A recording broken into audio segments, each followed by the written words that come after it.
is what's best for business. I gotta go take a big hairy dump. Oh my God! Tonight's main event, a tag team match. Yes!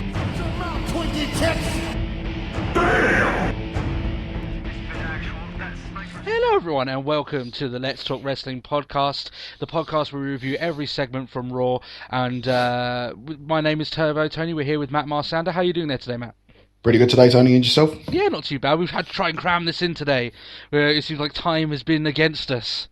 It's definitely been the way, and it's sort of, we have limited time as well. Yeah, it just seems like, why we might have 3 hours of Raw, which seems like way too much time. We just don't have enough time to do this. So I very much doubt we'll be able to do the topic that we're going to say that we're going to do last week, but we'll definitely 100% promise we'll get through to that next week anyway.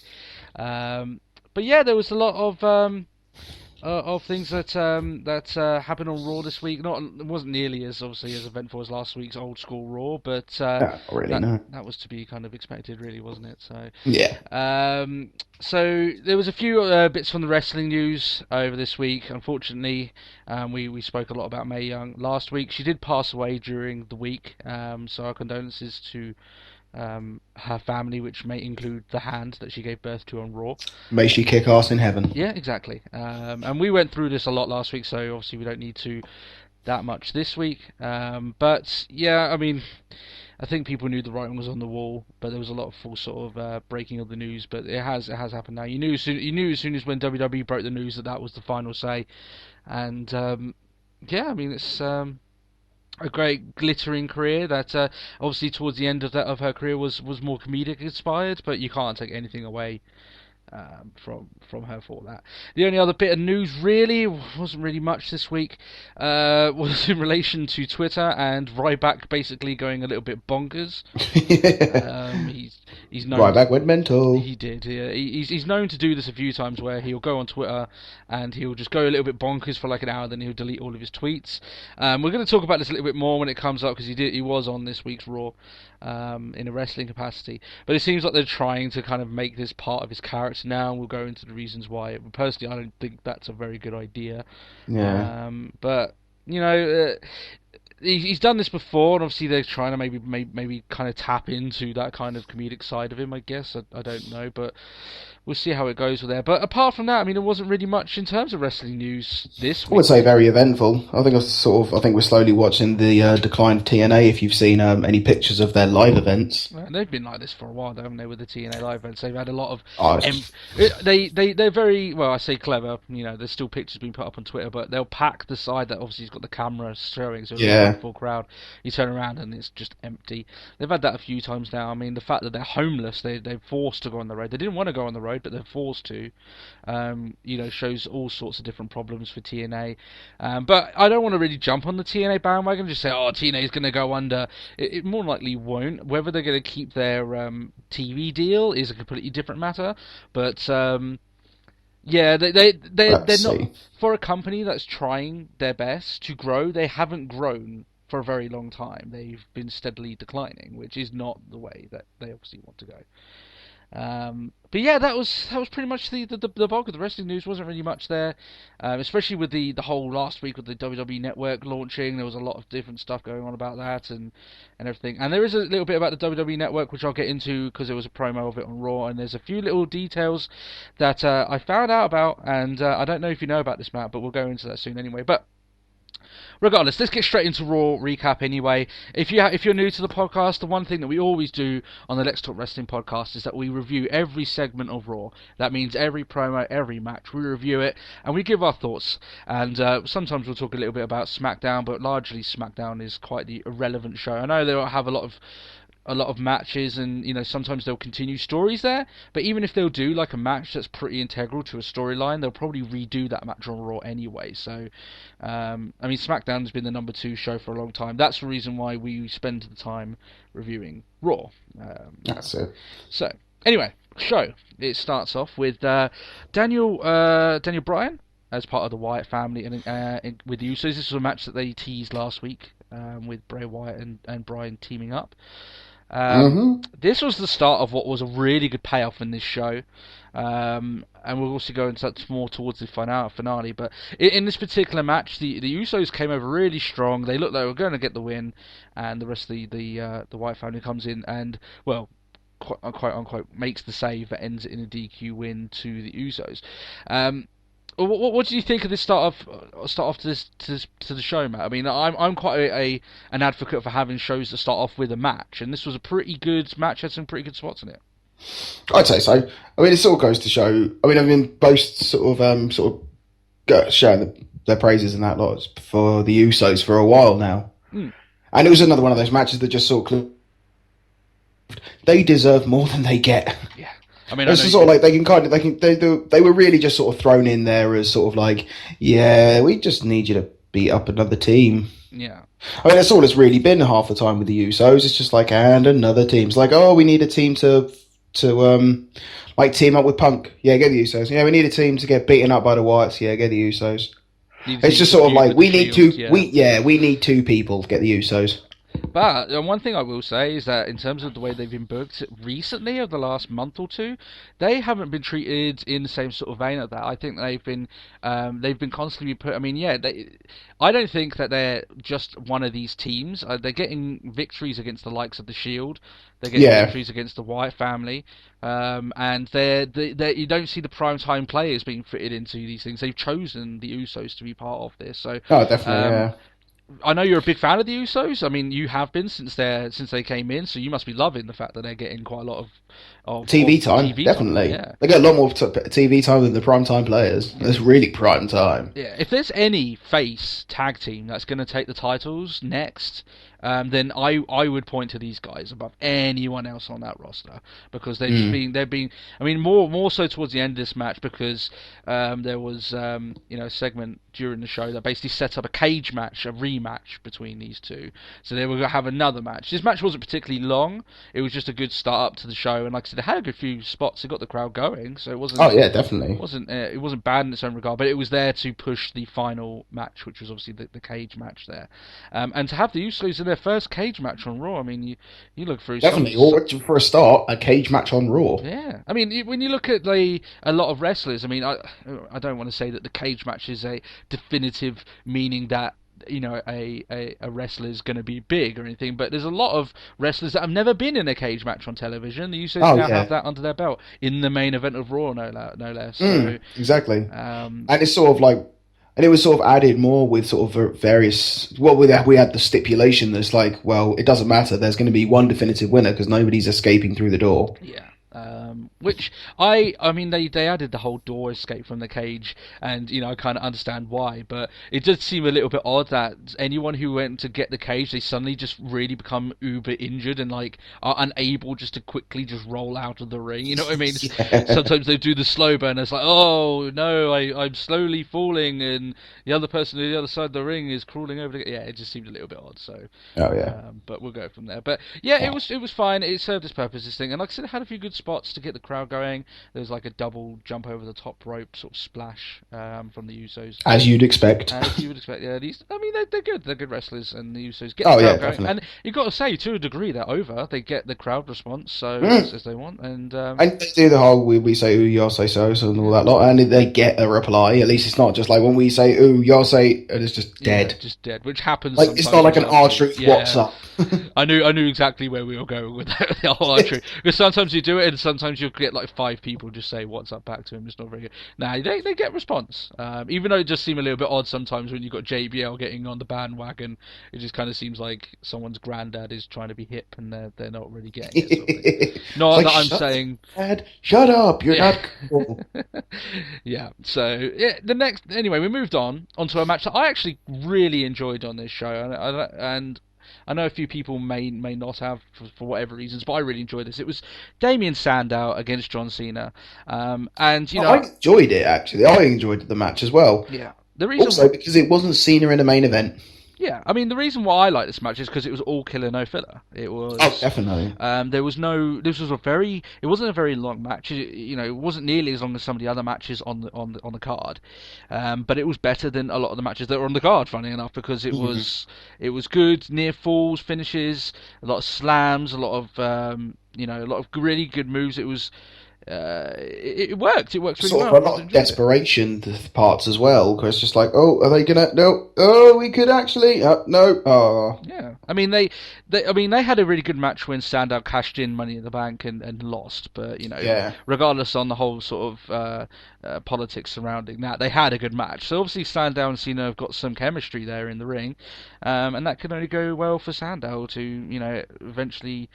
Maybe he might end up working a small program sooner. Can you have more matches, especially if they're doing it of such a high quality? That's it. Him wrestling and losing to John Cena is way better than him getting a cheap victory over the Great Khali. It matters. Yeah. It does. They've kind of forgotten about that, haven't they? Yeah. That sort of. I'm quite sort of thankful ended, for that. Which is good, because we didn't really want to see Great Khali stumbling around the ring with a guy who can obviously. Again. Yeah. But. With a lot of people that say stuff about, the Divas only have, for instance, like 3 or 4 minutes to get over on a high match. I mean, I know that they had longer than this, Cena and Sandow, but you can do something. How do you get over? How do you get over when you're not given much time? Have a good match. Yeah, have a good match. There's the secret recipe around that. Learn to wrestle, learn to get your moves, get a set of moves over that the crowd can get into. But yeah, this match very good. I very much enjoy this, and I know we've blasted Cena a lot in previous episodes of Let's Talk Wrestling, but the guy can pull out a good match every now and then. He's had some good ones. We've never turned around and said that Cena's a bad wrestler. We just don't like him. We just don't like his character and the way he's booked. That's it. I think. So yes, we had the WWE Network promo, which get ready to start seeing a lot more of these as. Every Monday night on Raw. Oh my God, it's now 37 days. Oh, and it's now 32 days. Oh my God. Jerry Lawler counting down by the second on commentary. Yeah, it's like, really, Jerry. Like, we could tell the time. Which I guess that he can do for the US launch, but I wonder if he's going to keep doing that for the launch of for the rest of the world, because I don't know if you know this, Matt, but the WWE Network is not launching anywhere apart from the US until 2015. Late 2014, early 2015. I've heard this as well. It'll probably sort of coincide like an exact year later, because the network launches WrestleMania 30. Yeah, they want it to coincide with Mania, didn't they? So it'll probably be the same deal for the rest of the world, where it'll be 31. Yeah. I found this very odd anyway, that they would do this in the US, and they very stealthily avoided notifying anyone outside of their TV product. Look, you go on YouTube and you look up a WWE video, and half of the ones will literally turn around and go, "You're not in the right country." It's like the WWE universe is America, apparently. Yeah. Thank you all you guys watching in all these other countries, but for everything else, we just forget about you. Yeah, they do. I mean, I'm from Ireland, so that can't getting from Ireland because I'm not part of the UK is even worse than Oh yeah. So most of the You'll probably get forgotten completely on the network. Oh yeah, most likely. Yeah. Oh well, but I mean, the fact is that we're going to see how the network launches anyway. I mean, they're probably going to get at least one of the good things about it getting launched a little bit, let's say a little bit later, but almost a year later than the US, is that most of the kinks that they have in their service is going to get worked out before the time that we get it. So if there's any huge issues, by the time it reaches the rest of the world, it should be a fully perfect working product. Yeah, exactly. It should. Any problems that they have, because you don't know how this thing's going to launch. Sometimes they may have issues, and I didn't realize actually previously how close they are launching this to WrestleMania. And the fact is, if they mess up their first pay-per-view, which is likely, they could do that. It's high expectations, isn't it? It's like, and we're even trusting this with WrestleMania. I know the people that they've partnered with to get the network working are very good, and they've done a lot of this stuff, but you still don't know how this is going to launch, especially with that huge influx of people first wanting to watch it on the network. I sense issues, I sense problems, because it's essentially doing that like an iPay-per-view, and we know the stellar track record of every company in iPay-per-views, so let's go into that. So after this we had the Kane and Maddox segment, and even even though last week it looked like Brad Maddox was scared of Kane, in this segment he really didn't look as if he was scared of Kane anymore. And I don't really blame him. Just like, who are you? Yeah. Just like, ha ha ha ha ha ha. Just almost literally just like so close, just laughing in Kane's face because it's just like, oh, I was scared of you last week, but not anymore. I don't know where they're going with this. Who wants to who's more in control of Raw or whatever? But they've had a lot of segments between themselves now, Maddox and Kane, and they're not exactly entertaining.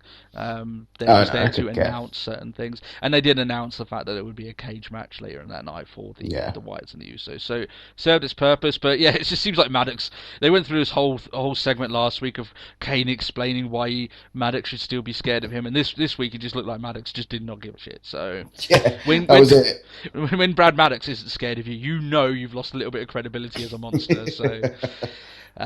So next match we had Big Show against Jack Swagger. Obviously, Big Show just to sell Big Show. Yeah, this was a squash match. It really was. There was very little, if at all, any offense by Jack Swagger.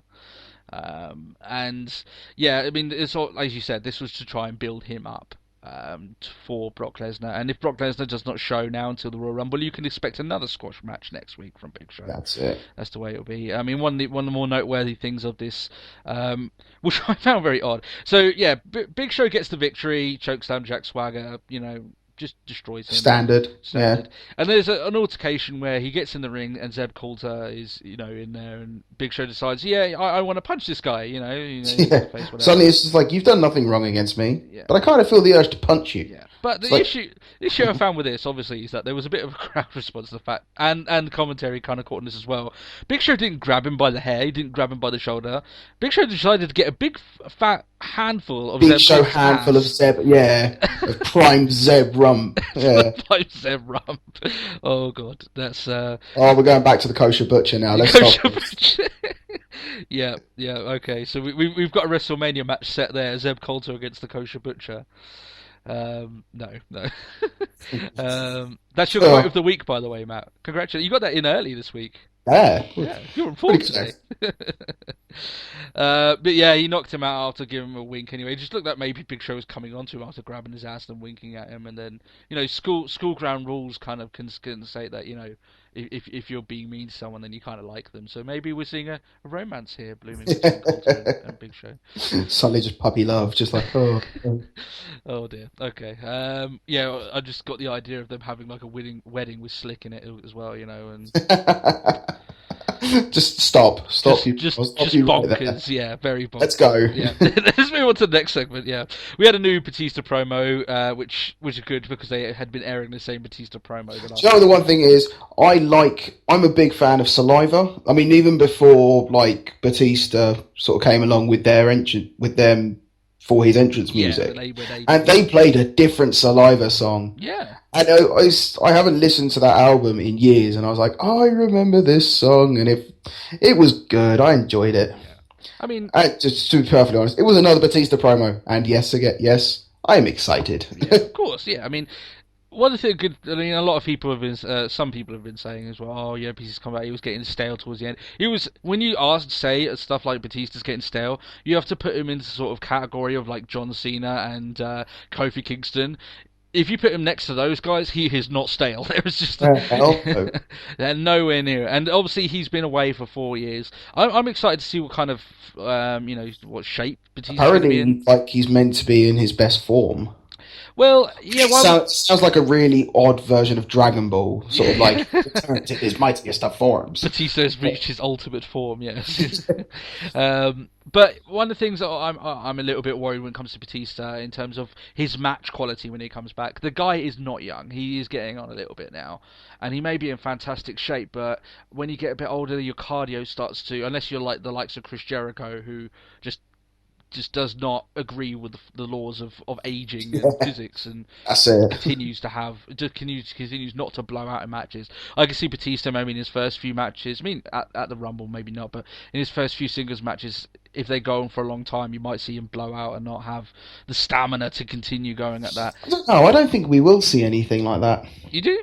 Okay. I don't think WWE would get him back as, he was the animal, and I don't think WWE would put all that stock into the animals returning if they haven't put him through some sort of little trial to say, yes, he will and will not blow out. Well, they did this when they brought back Hulk Hogan, and Hulk Hogan is just he's known for blowing out. Hulk Hogan's just money. That's it. Hulk Hogan's known for blowing out. Yeah. So I mean, you look at some of the matches he had when he came back and he won. When he came back and went against The Rock and he had the small, 1 month, I think it was, WWE title run. His matches were not pretty. They were. I mean, there's one famous no-sell that he did when I think it was at Judgment Day when I think he lost the title to the Undertaker when Undertaker was in his biker gimmick. Yeah. And he just completely just did not go up for a chokeslam. And you can look for it. You just look Undertaker, Hulk Hogan, YouTube. But you'll find it is quite hilarious because you just don't. It's like a complete chokeslam sandbag, and it's just like, what the hell are you doing? When he eventually lands it as well, it's just a horrible looking chokeslam. He doesn't even get up; he just basically rolls onto his back, sort of thing. Yeah. But that was Hulk Hogan of that era, and he's basically a walking corpse at that point. So what's he now? A skeleton, maybe? I don't know. That's it. Not doing very well anyway. But.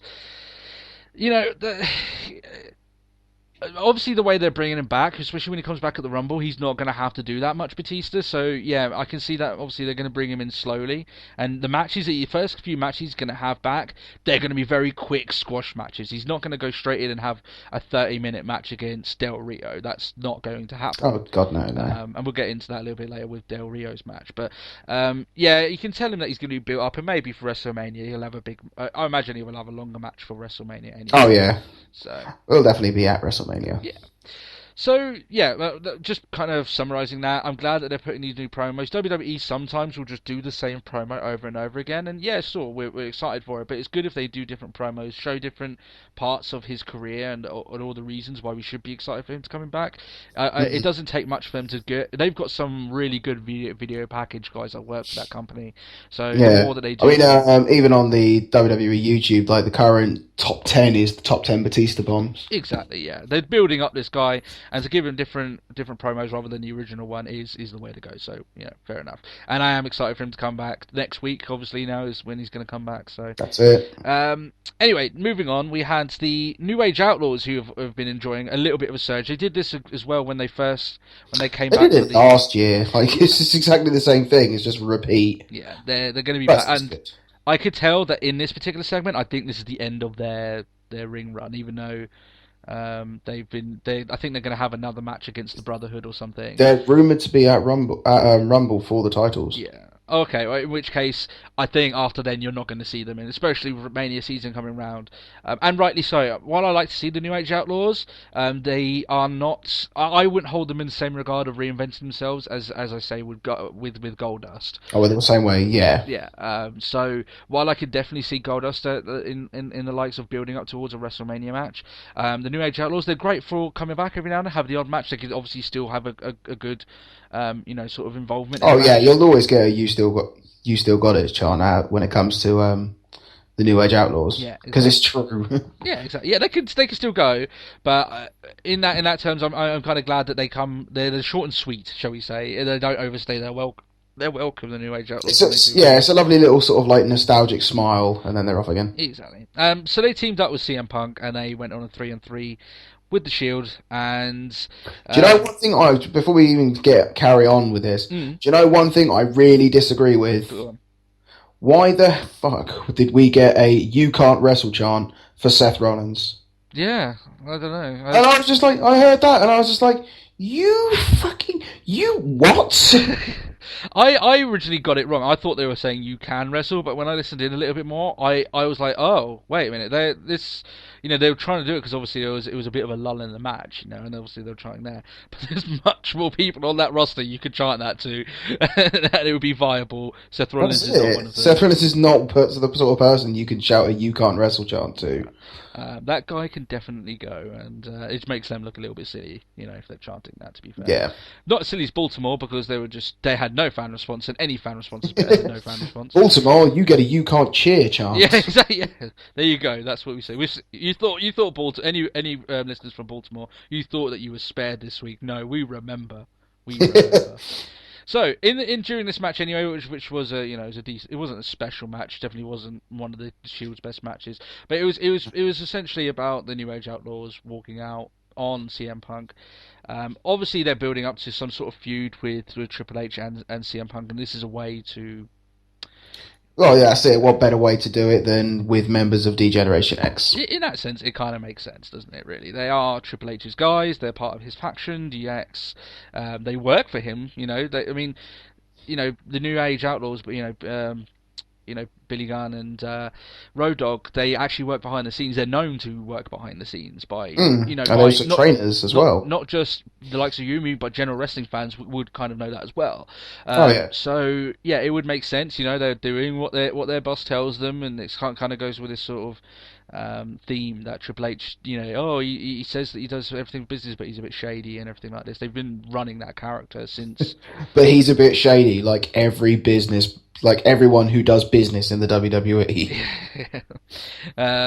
So yeah, that fair enough. Triple H. If they're going to do a Triple H versus CM Punk match, I'm happy with that as long as CM Punk goes over, because the last time these guys had a match and it was supposed to be CM Punk's rise, Triple H got the win against CM Punk, which was really odd. Yeah, because Triple H just like momentum killed it. Yeah. He didn't really kill it, but it certainly didn't help. It would have been a lot better if CM Punk had beaten the guy, but yeah, that seemed a little bit odd anyway. And that's, if you remember, that's when Kevin Nash came back and Kevin Nash, LOL, I thought he was dead. If that led to just that one segment, then fair enough, I let that go because that was hilarious. So I think that's one of the bits now, actually, funny enough, that my wife actually goes on about when she talks of funny bits to do with CM Punk. If you ask her, that's the first thing she would come up with. She found out hilarious. And rightly so, it was very funny. Yeah. So yeah, Reigns got the pin. Yeah. Anyone who doesn't know that Reigns is the next big thing. This guy is money. He is. I like what they're doing. The fact that they're not just rushing his rise. They're going to wait. They're obviously going to let him go over Shield when they break up. So fantastic. I'm thinking Rumble. Yeah, I see. Well, I see either that he's gonna do it at the Rumble, or the Rumble he's gonna throw them out of the Rumble, and that's gonna be the final stamp on it, and that's when they start breaking up. Do you know one thing I'd like to see? Like if Reigns or even Ambrose, like in his sort of cocky, don't forget I'm still the best of the group sort of thing. Ambrose eliminates Reigns in the Rumble. And then, you got your sort of seeds of descent, and you end up with a triple threat at Mania.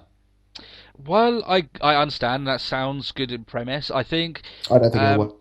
I think the idea of making Ambrose get one over on Reigns doesn't build him up as a top star and makes him seem that Ambrose can beat Reigns. I think you need to have Reigns as the guy. Yeah, but an elimination in the Royal Rumble, like a proper sneaky elimination, well, like a dirty one. Yeah, that you can see coming. Yeah, I can see that. And obviously, if there is a match, then I know you would agree with this. Then Reigns needs to go over. He is their top guy now. He's the guy that they can build a show around in the future, unless they screw him up. But I doubt. Then I really hope. I'm kind of hoping that the rumors are false about Mason Ryan. Yeah. That's a whole sort of thing in its own. I don't think they will do that. But if anyone doesn't know, there's rumors going around that Mason Ryan will be the next guy in the Shield, that he will replace Reigns when he leaves. I think if you're going to break the Shield up, break the Shield up. All of them go their separate ways.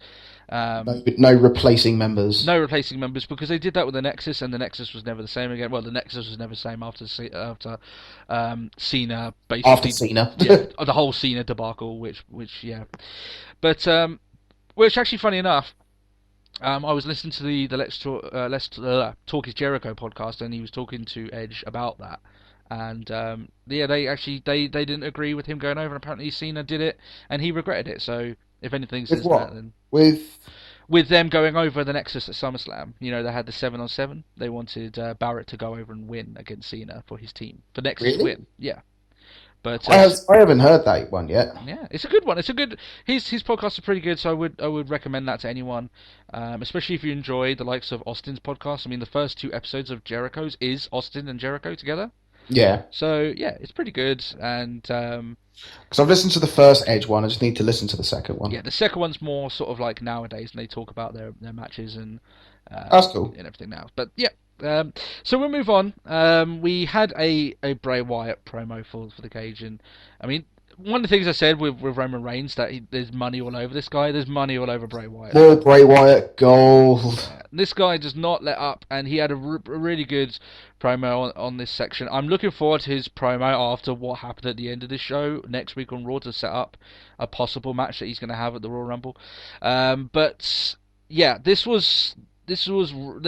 done this since he's come in. The only fear that I have is that maybe they won't shake it up, for too long, or maybe after WrestleMania they won't keep up with the time that he's got at the moment. Yeah. But that's all circumstantial. We'll just wait until that happens. We'll see what happens there. I do believe that he's going to still be a quite pivotal part of Raw up to WrestleMania. After that, it's still up in the air. But personally, I would build your show around Bray Wyatt and Roman Reigns for this year. Personally, that's just me. Yeah. Even maybe doing a thing where Reigns decides he's going to go after the Wyatts, and that's just got money all over it. So, I mean, personally, I don't want to go into this too much because we've spent hours talking about this. The way that I do is I'll build around bringing those two guys up, and I would build around having Daniel Bryan as your champion, personally. That's how the way I would go about it. Yeah. So, we had a Divas match next. We had AJ Lee and you don't sound too happy with that. We had AJ Lee and Tamina against the Funkadactyls. There was one clear problem with this. The Funkadactyls were in it. Yeah. Well, Cameron was... We know that Naomi can wrestle. We know that she can. We've seen her wrestle. She's got something. But Cameron was in this match all the way through. I don't even believe Naomi got a tag in. No, it was a squash match of Cameron. Yeah, which I'm sure that you enjoyed, Matt, because... Maybe AJ and Tamina. Fox versus Melina. Yeah, I think that's still the whole her getting in WWE leaves a sour taste in Austin's mouth. I hope that someone asks him that question one day. Apparently, that's rumored to come back on the WWE Network. By the way. Yeah. I think Bill DeMott did a rumor of it, but I still won't buy into it. The fact that it's like X Factor. Anyone that knows, it's in the US as well. There's been a lot of people that win that show and never go on to become a success. I think that Tough Enough is the same thing. Because WWE, or maybe it was Dan Big Andy. I don't know about the whole thing, but because of the way that everything went, it's almost like, they win, but what do they get out of winning, sort of thing. I enjoyed the show personally, though, obviously. They have to get the right people in to do it. But, Naomi comes in at the end of the match and does a little bit of wrestling. If they're going to do an AJ and Naomi program, that might be enjoyable, but... What is like Naomi's finisher? Is it literally like, here's my ass? Yeah. Dink. It's like a jumping stink face. Jumping stink face, yeah. That's the butt of it, the butt of the joke. So, hey. Okay, let's talk about. We talked about the Divas way too much. We've ranted on them quite a bit. But this match, it was what it was. It wasn't great. It was there. A Divas match happened. Divas match happened. On to the next. Yeah, that's it. So Randy Orton was backstage. He was freaking out the likes of Lesnar and Batista for him. People coming after me. I'm Randy Orton. I'm your champion. Winch. Which is his character, so fair enough. But it just set up a match against Kofi Kingston. There's going to be a huge rant from myself about Kofi Kingston. I'm actually quite enjoying I think we should do a separate podcast, like even if we just release it during the midweek, just so you can get it all off your chest. Okay, we'll see that once we get up to the point where it is. If we're running out of time, I'll leave it, and I may even just do even if you don't have time, I might just record a 30-minute solo rant on the guy and just let that way we can go from there. We'll see how much time we get to as we comes along, because I've got a lot to say about Kofi Kingston, and it's not very positive. It's literally like the moment I saw Raw, I was like, I bet you're happy about this. Yeah, it's not so much that we'll get into the cinema anyway. Because first of all, before that all came up, we had the first announcement that the Ultimate Warrior was the first inductee into the Hall of Fame 2014 class. And I mean, it's like the bad blood's been settled. Yeah. I mean, they had a lot of bad blood between Warrior and the WWE, especially,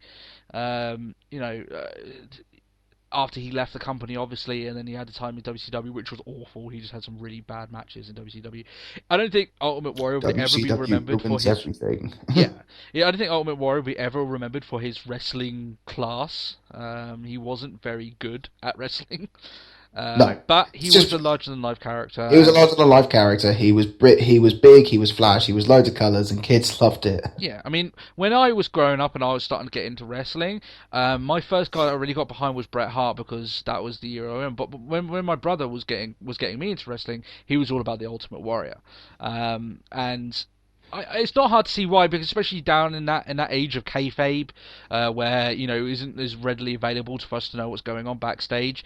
It did seem like this just over intense guy was coming in, just beating guys, and obviously had his big WrestleMania moment with Hulk Hogan, which didn't really last, but he's still part of WWE history, and for the fact he did win a title at the main. I mean, when I say stuff like, because he won a title in the title match at WrestleMania, that he should go into the Hall of Fame, I understand that gives the right for Miz to be inducted. Jack Swagger. Jack Swagger didn't win at Mania, did he? He didn't win at Mania, no. But so he held the title. But Miz did, so yeah. Oh god. We won't go too far into that. But we're gonna get one more Ultimate Warrior. I mean, we knew that the bad blood had been settled from Warrior and WWE when he started doing the WWE 2K14 video game promos. Yes. When he did it for that. When they start doing that, then there's been some sort of olive branch, from the two. So... Hey, Warrior, you'll make some money. The international language of money. Exactly. Speaks to everyone. So yeah, we're going to get another sort of speech from Warrior, which is obviously going to be discombobulated and full of nonsense. And shouted. Yeah, and shouted, of course. And to be fair, I wouldn't want it any other way. If you're going to do Ultimate Warrior in the Hall of Fame, then he's got to do one of those promos. It would seem odd for him to come out and just be really... Go on. I'm curious to see who's going to induct him. Yeah, they normally do someone inducting them. Maybe they might do Hogan induct him, especially as he's on good terms with the company now. I hear that apparently it's likely that he will make some sort of appearance at WrestleMania. Yeah. So yeah, maybe making him induct Warrior. I don't know how. I know there's a lot of bad blood between Warrior and Hogan at certain points. I don't know what their relationship is like now, but it would make sense, I guess, because Ultimate Warrior's biggest match was against Hogan at WrestleMania. That's so it. Maybe that does make sense. So. Paul Heyman had a segment backstage. Basically, he just some really good promo from Paul Heyman, as you would expect from him. As always. I liked it. It was just the whole, and you're trying to threaten me and my client because you punched an old man in the face? Yeah. It's like, yep. He's like almost like the words that he's saying what we're all thinking, sort of thing, and it was very well. He comes across really well in his promos, and as to be expected. And even though Heyman is really, really good, and we've kind of run out of superlatives for the guy, it just kind of reinforces the fact that I'm not really that excited for a show and Lesnar match. Not really, no. The only thing I'm sort of thinking is, it's only just dawned on me now, how can, Brock Lesnar be intimidated because Big Show punched Zeb Coulter? Brock Lesnar F5'd Vince McMahon. Yeah, exactly. He's F5'd Big Show, let alone, Yeah. I that's the reason why I'm not that excited for this program. I just don't see them having a good match. Big Show, by and large, does not have very good matches. So that's not so much reference to him. He can have good matches. It's just that, the ratio of him having good matches to you need the right person to draw a good match out of Big Show. Yeah, exactly. And I like the fact that Lesnar is good in the ring, and he's had some really good matches. The one he had against Punk was phenomenal, 5 stars. He can't have that sort of match against Big Show, and that's what worries me about this match. I think it'll be a bit of a dead sort of thing. But anyway, time will tell. Yeah, Randy Orton against Kofi Kingston. You know what? I am actually going to leave this. I'm going to have my rant against Kofi Kingston as a bonus episode for you guys. You've convinced me. So I won't go too much into this match. Basically, I'll go through what happened. Randy Orton gets beaten by Kofi Kingston. Yes. Randy Orton decides he will attack Cena's father in what seemed like a really lame attack. Oh, what an obvious... I don't quite understand how he was hospitalised by that. He didn't even seem as if Randy could reach him. It's just I swear I've had things... I swear I've had something hit me on the back of the head harder than Orton struck Cena's dad. It was like the most pathetic strike, and it's literally like, I went down. And it looked like for ages that Randy Orton was just struggling to get over the barricade to reach the guy. So either Daddy Cena has the durability of a WWE referee, which maybe could be the case. But even one of the other things I wanted to bring up about the end of this match. And that is the fact that Daddy Cena has been kicked in the head by Randy Orton before. You think the guy would exercise a bit more caution when Randy Orton's in a match? Randy Orton's around. Probably shouldn't be ringside. No, maybe you would take your toilet break at that point, because obviously that's the one place that Randy Orton isn't going to be when he's in a match, So I don't know. It seemed a bit odd to me. Stupid.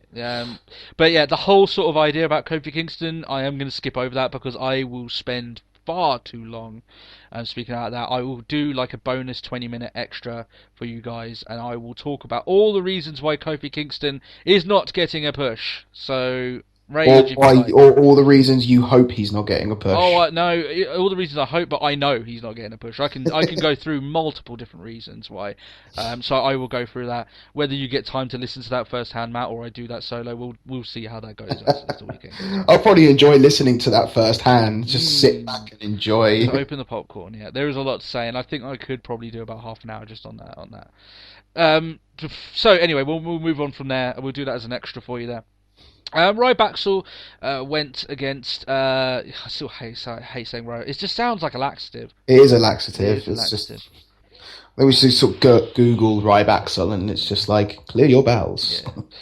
They went against the Brotherhood, as we're going to call them now, and we're not going to call them the Rhodes Brothers because that's what they're calling themselves now, the Brotherhood. So, Ryback's Twitter comments apart from this match. Brotherhood got another clean TV win, which actually makes me worried that they're going to lose their titles soon, because I know this sounds weird, but when they lose matches on Raw, I actually know that they're probably going to win their pay-per-view match. But when they start winning them, because the chips are down, sort of thing, yeah, and when they start winning them, it makes it seem that they're going for a shock finish sort of thing. Oh wow, someone's managed to beat them.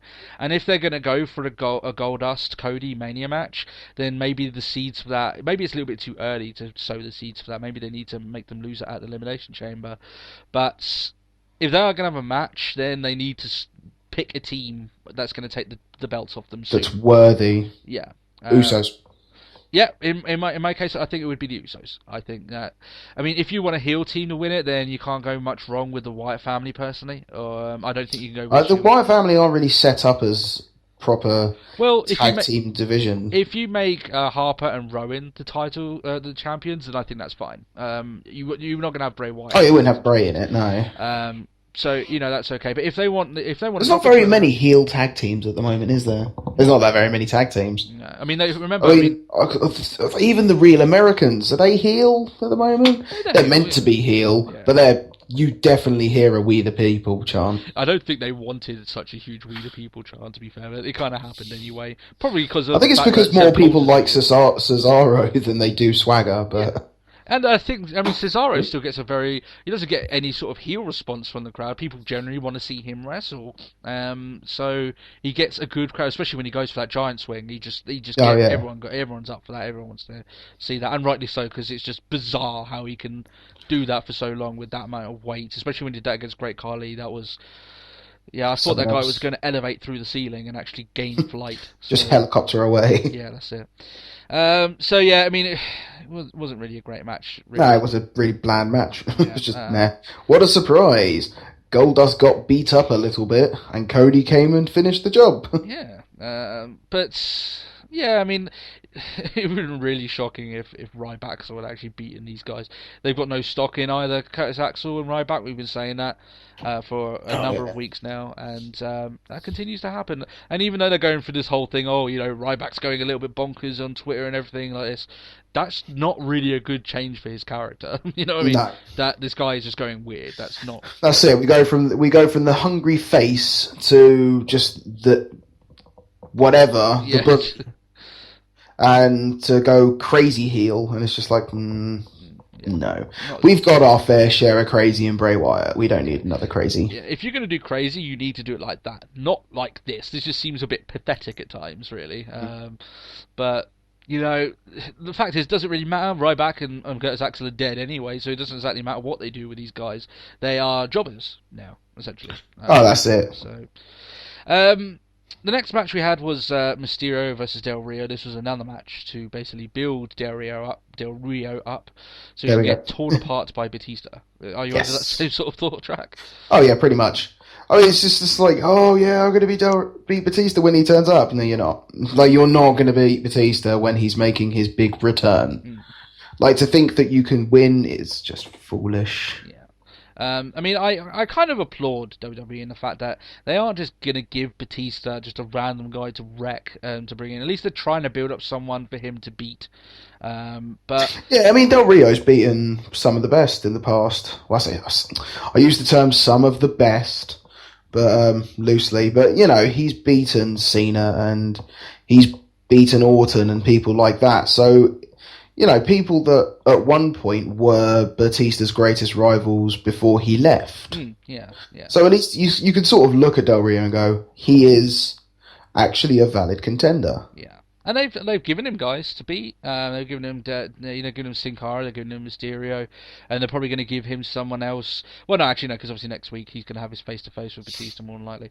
But I've never been a person to jump on Del Rio's bandwagon. For me, he struggles to get any sort of pop, face or heel. Yeah. Since the day he walked in.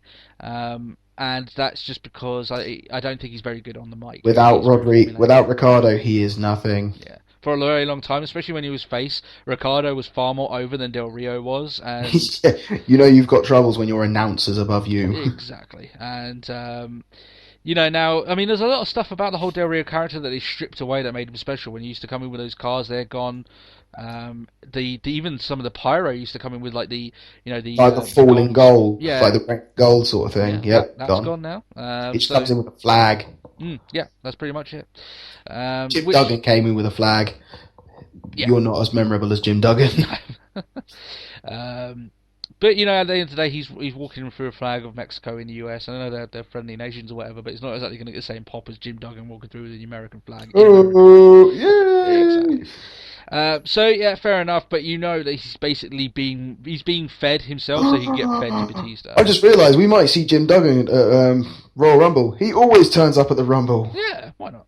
I wouldn't mind seeing Jim Duggan. I'm happy now. For a guy of his age, I mean, he still doesn't have a problem with getting in the ring every now and then. And he still looks crazy, so it's all good. Yeah, exactly. He looks like he could be homeless, but he's not. So, you know, it's fantastic. Kane popped up again anyway after this match on a segment, and basically it's kind of CM Punk basically airing his grievances about the whole walkout. And I know on SmackDown there was a segment basically with a conflict between these two. I wouldn't mind seeing Kane in a mini rivalry with Punk to lead up to a Mania match with Triple H, if that's the way they want to do it. As another person, I guess it's sort of like going through the ladder of the authority. Like, you start with the the director of daily operations or something like that. Yeah. And then you go with, like, sort of trainers or close friends of the COO, which is obviously the New Age Outlaws. Yeah. And then we've got, who's left? Oh, well, I guess I got to fight Triple H, which is the person I've been gunning for to begin with. Exactly. I mean, the fact is, right, yeah, fair enough. I mean, one of the ideas that they were going to be doing with this was that you're going to have Daniel Bryan in CM Punk's place. But I think Daniel Bryan, you could do bigger things with him than going for this rivalry. CM Punk, however, this fits in quite well. I mean, you know, he could do good promos against Triple H, and, you know, they do have history that you can... He's done good promos against Triple H as well, like, especially when it was around the sort of time of leaving the WWE. Yeah. So you can draw off that, and if they want to do this sort of, like, you know, the person that the authority is wrong the most is Daniel Bryan, so you'd want to see him there. But if he gets given a chance to win the championship at Mania, I'd much rather him be in that slot than be in this one, sort of thing, as a fan of Daniel Bryan. Personally, but we'll see how that goes. Personally, I think they wouldn't be sowing these seeds now if they weren't going to be building up to Mania at the later date, because I mean, yeah, this is the sort of the time of the year where rivalries will start to go bonkers for a while. People start switching rivalries, but they wouldn't be building this up so close to Rumble if there wasn't going to be a payoff later down the line. They're not going to have the payoff at Rumble, obviously. So that's it. And like I said, I like this. I mean, I'd like to see Kane back in the ring, and especially if it's going to be a stopgap between now and Mania, then I think that mini rivalry with Kane will work. Oh, definitely. Yeah. The Usos got a kind of a video package actually. I don't know if you've seen this one, but they had a video package where they kind of mashed up their faces, and it was them speaking about them getting ready for the match, and very high intensity. It kind of reminded me a little bit of, because obviously they got the face paint like the Ultimate Warrior. It kind of reminded me a little bit like that, except not as in your face and crazy. Yeah. So yeah, I mean, like I said, I made a note here that you must be loving all the focus on the Usos, especially on this show. That's it. That's always good. Yeah. I thought it was quite odd the fact that they didn't actually get the win on the same night that Rikishi was on Old School Raw, but yeah, well, they definitely got made up for it with this show. Yeah, definitely. They've had their airtime for it. So, yeah, that build up towards the main event, and that was the last segment of the show. We had the Usos against Bray Wyatt and Daniel Bryan 2, this time in a steel cage. That'll build it up for you now sufficiently. This match was okay. It really struggled to get any sort of fan response out of this match. I think it's because the fans were sort of they knew what they were going to see, and it was going to be a Wyatt Bryan win. Well, no, they didn't win the match. The whole sort of thing about it is that, I mean, since Daniel Bryan's joined them, they haven't been able to win this. And I think the reason why the fan response has been a bit odd is because they don't know kind of how to cheer Daniel Bryan when he's been part of this heel faction. I mean, that didn't last very long, as we know from this whole thing. So basically, just to go through what happened on this, Usos get the win. They beat him clean. There's nothing about it. They beat him clean. Daniel Bryan didn't screw Bray Wyatt, and then the Usos went. They beat Bryan and Wyatt clean, and Wyatt decided, as you know, we've lost. Your punishment is to get Sister Abigail. Bryan goes into the move, but then reverses it and decides he's going to beat the living crap out of Bray Wyatt while taking off his jumpsuit, and he's still got obviously all his gear on, his usual gear. His regular, yeah. The arena, when that happened, I mean, just going into the details of the match did struggle to get a fan response. I just think it's because, like I said, they don't know how to cheer Bryan. They don't know how to react to Bryan going against the Usos. It's an awkward one, because it's also because you've got an awkward face team, which is the Wyatts. You've got Daniel Bryan, which you want to cheer for. You've got the Usos, who you want to cheer for. And it's that sort of awkward, we've discussed this before about sort of face teams going against each other, or just faces in general, and it's just who do you cheer? I don't know. It's sort of personal preference sort of just takes over rather than sort of the good versus the bad. Exactly, yeah. And because obviously with the whole shroud around Bryan's character, whether is he going in this heel faction? Is he staying face? They didn't really know what to do. The match itself was okay. It wasn't the best cage match of all time, but it served. But there was a few decent bumps to be taken in this match. One of them was bumps to take in a cage. Yeah, I mean, there was a few ones that they did off the ropes and everything like that. So that was fine. But the crowd, I mean, I was very shocked at the fact because the crowd were very sort of quiet throughout the majority of the match. When Bryan decided he was going to attack Bray Wyatt, when Daniel Bryan decided he was going to attack Bray Wyatt, they just exploded, man. They went mad. This is probably one of the biggest responses Daniel Bryan has got to date off of a crowd, and I'd like to actually applaud WWE for their writing of it, because a lot of people were moaning the fact that, Daniel Bryan's ruined, they've stopped one of the biggest faces in their company. Well, you go and have a look at that crowd response at the end of this night, and you go and tell me that they've ruined Daniel Bryan. No, they did this well. They did it over a space of 3 weeks, 3 shows. Of Bryan being involved with the Wyatt family, and they made it have a payoff that was really satisfying, and something then that you can use in his video packages until that guy retires. That's how huge the response was. Everyone in that arena was just up on their legs, and they were thrusting their hands up. They were saying yes in unison with Daniel Bryan, and it was a wonderful sort of end of show segment to see him sat on the cage with all the fans just going mental for this guy. And it just shows that this is the next big thing in terms of, when we say that Roman Reigns is the next big thing, he's the next big main event that they've got. Daniel Bryan is that main event guy already, but I think this guy has a chance of being much bigger than that, of being the well, I say number one guy in the company. Yeah, I say he's actually got a chance. I say he's got a chance of being the number one guy in the company when he's got more longevity than Cena. Maybe when Cena goes, Bryan's the guy that they have. Oh, that's it. I mean, there's just like the one thing that sort of Bryan has over Cena is the fact that Bryan's sort of like a normal sized guy as well. Yeah.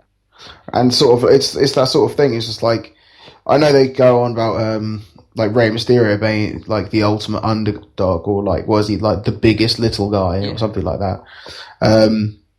But like with Daniel Bryan, like you've got he looks very average. Yeah.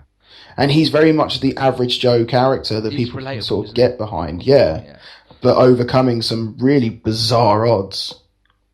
Yeah, and almost like the establishment is trying to keep him down, but he keeps coming back, and he's. I mean, you look at the fan responses that he gets, and like I said, I just want to bring it up to the fact that there was a lot of wrestling fans were just moaning all the way through these last 3 weeks and saying, "Oh, they've turned him heel," and we were saying on this podcast. And rightly so. They haven't turned him heel. He has never gone heel throughout the whole time. Yeah, it's not like he ever turned around and went, you know what, fuck you guys, I'm going off and do my own thing with the Wyatts now. Yeah, it was never the case. He was sort of he every time he's appeared reluctant to follow. Yeah, exactly. And I think that it's come to the point now. I don't know. Obviously, I can't underestimate the fact that WWE can overlook just huge talent that they have, but when he gets this crowd response night in, night out, and whenever he's faced, he always gets that fan response. And that they're going to have to give this guy the strap and a run with the strap sometime.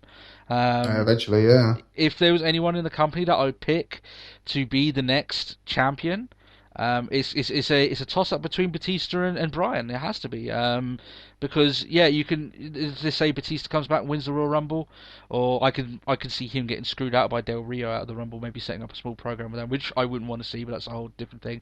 Then you can have Bryan win it, and then that leads to a Bryan Orton match, which we've seen to death over the last year. But this could be the one where he wins, and we've seen them to death, but they've never been bad matches, especially the Raw after TLC. Some of their matches have been good. But some of them, I think, it stutters because of the fact the match quality has been high, but the way that the match itself has been booked has been pretty poor. Yeah, if that makes any sense, because for instance, the ending to like the Battleground pay per view, where where Big Show just came in and decided he was just gonna just meh all over the end of that show. I think it was Battleground anyway. The fact that they ended it that way, it made a bad match very sour in the mouth because of the way that show finished. The fact it had a no finish, and there was Vacant was running rampant during that time. So, I would say that I would be happy with them having a match, Orton against Bryan, especially as they're building up Orton as a diabolical character, and he's more of that diabolical character now than he was at the start of the whole Bryan versus Orton saga. If they have a match and Bryan wins the belt, has his big WrestleMania moment, and that's the signal of something new, then I'll be more than happy to see another match between those guys, if that is the case. But we'll see how it goes. They could go two very different ways with this, personally. In my eyes, there's only going to be two different guys that win the Royal Rumble. It's going to be Batista or Daniel Bryan, personally. But we'll see, because I think that Daniel Bryan probably will have a match against Bray Wyatt at Royal Rumble.